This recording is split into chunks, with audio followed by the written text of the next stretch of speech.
I couldn't believe it. According to the document I was looking at, John, the boy who would go on to become the Master Chief, died 41 years ago. My protagonist, the greatest hero of our time, was dead at 6. It was a major discrepancy, and I needed to find a way to fix it. I'm Benjamin Giroux, and this is Hunt the Truth.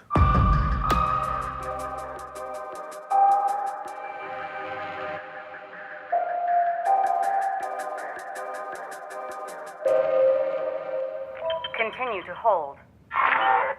If you ever happen to obtain sufficient clearance to call the Office of Naval Intelligence, you'll be on hold for at least an hour. If you ever happen to get a call from them, you will also wait an hour. And in the end, they never unblock the video, so you just end up talking to a really crisp insignia. I am waiting to talk with Michael Sullivan, hoping he can help me with my little records problem. Continue to hold. And it's been 85 minutes. Michael Sullivan, also known as Sully, works for the ONI in public relations. If it seems odd to you that the most secretive agency in our government has a PR department, you're not alone. But that's not something I'd mention to them. Besides, Sully had hooked me up with the assignment in the first place. I was grateful for the opportunity. Office of Naval Intelligence. Public Relations. Ben. Hi, Sully. Hey, yeah, thanks for taking my call. Absolutely. How are the sources? Up until this point, I'd had no problems with the story. All my facts had been lining up nicely, but now I had an obscure document from the far reaches of the galaxy that listed John as deceased. This contradicted everything. I needed Sully to make it make sense, and thankfully, he did just that. Welcome to the outer colonies. Nothing makes sense out there. No, I know. It's just, I just want to make sure that I button up all the details. And that's what you're doing. Look, Ben, it's the far reaches of space out there, and the planet you're talking about was glassed to hell. You know just as well as anybody that if there are any local records, they're a mess. Okay, so I felt a little stupid. Sully was right. It's a real problem in the outer colonies. Planets destroyed by glassing have bad records. Every researcher knows this, and every researcher knows that questioning that fact is standard fodder for conspiracy theorists. It's a cover-up. That's Government Secrecy 101. That's a message I received last week from a man named Meshach Maradi. He's one of many truthers out there who've come out of the woodwork since I started doing this story. Apparently, he heard I was investigating the Master Chief.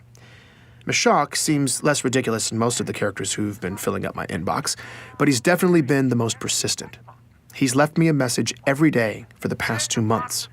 I never respond, but I did find the timing of his last message pretty funny. Let me guess.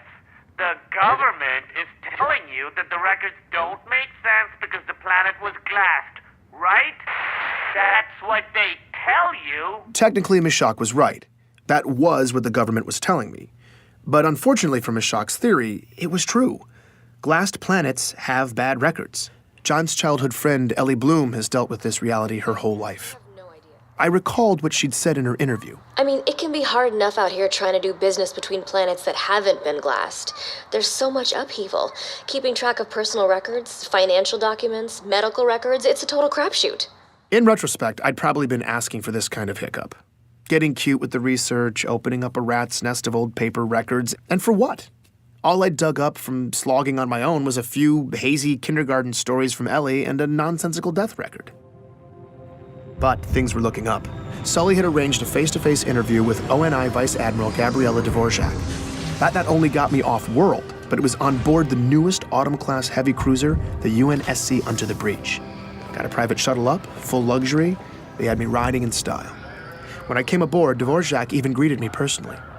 Now, civilians aren't normally allowed on board an active duty ship, let alone given this sort of attention. Please, call me Gabriela. Okay. This was not the kind of hospitality I was used to. What brings you way out here?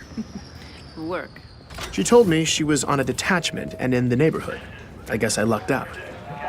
The white glove treatment continued too. Captain's mess, officers' quarters, the whole thing. By the time we finally got to her office for the interview, Dvorak could have said anything, and I'd have been thrilled. But she's the real deal, and she jumped right into it. It was that finally moment. After all the fighting was done, I was helping lead all the prisoners out of the containers. As a lieutenant in the UNSC, Gabriella not only took part in the ground operations that freed John and countless others from the rebel labor camps in Elysium City, but she remembered the 13-year-old as well. She described the liberation. When you saw them, what had been done to them, you realized who you'd been fighting to save. The aftermath of it, it was ugly. Everyone was streaming out into the daylight, squinting, limping, just gray and fragile and sickly. Their backs were hunched, all their eyes just staring at the ground. I mean, they looked dead. That's when she saw John. He was sticking out like a sore thumb. In the middle of all this just beaten humanity, there's this tall, young kid walking toward me, towering over the others, his shoulders back, his eyes forward, and when he passed me, he looked right at me. Looked in my eyes.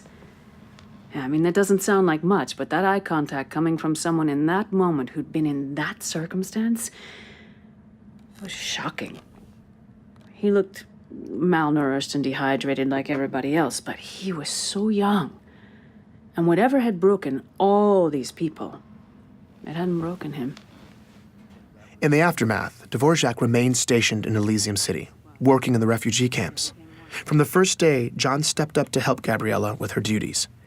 She came to know him well over the next several months. There was a point when he told me about his parents, that they'd been abducted along with him. He didn't say much, but they didn't make it. Her understanding was that it had gotten ugly in there. They died a couple days apart, a few weeks before the liberation, and John was there when it happened. On the rare occasion when John opened up about this, Dvorak says it was memorable. He would get this look on his face when he talked about it. It's hard to describe. I'd see it on him other times, too. He seemed to feel the weight of all that had happened, but still, he was calm. Not angry, not desperate, just resolute. He was a remarkable young man. Like so many people at the time in Elysium City and throughout this region of the galaxy, John had lost his home, his family, everything. People packed up whatever they had left, got out of town, and most never looked back.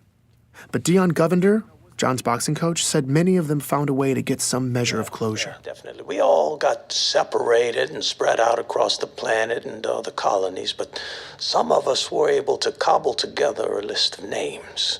I don't know, kind of a memorial that grew longer as we got more information. Yeah, I remember seeing John's parents' names on the list early on, but not John. After he missed that last practice, never saw him again, but I remember thinking, that's okay.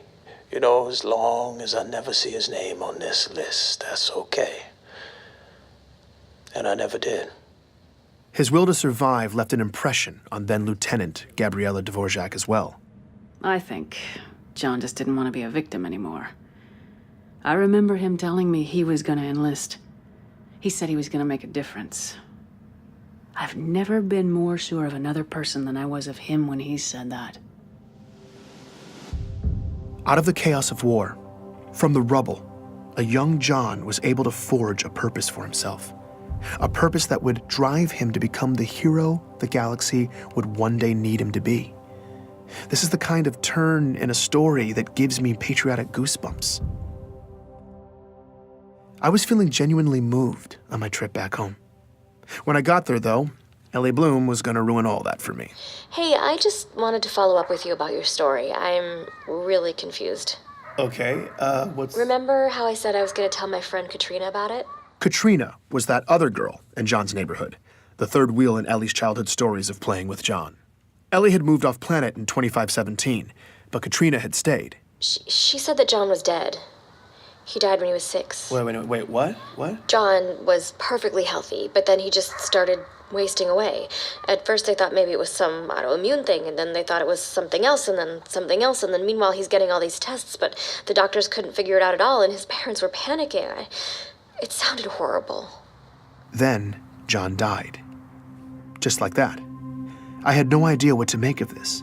Ellie seemed convinced, though, so I got her to put me in touch with her friend Katrina.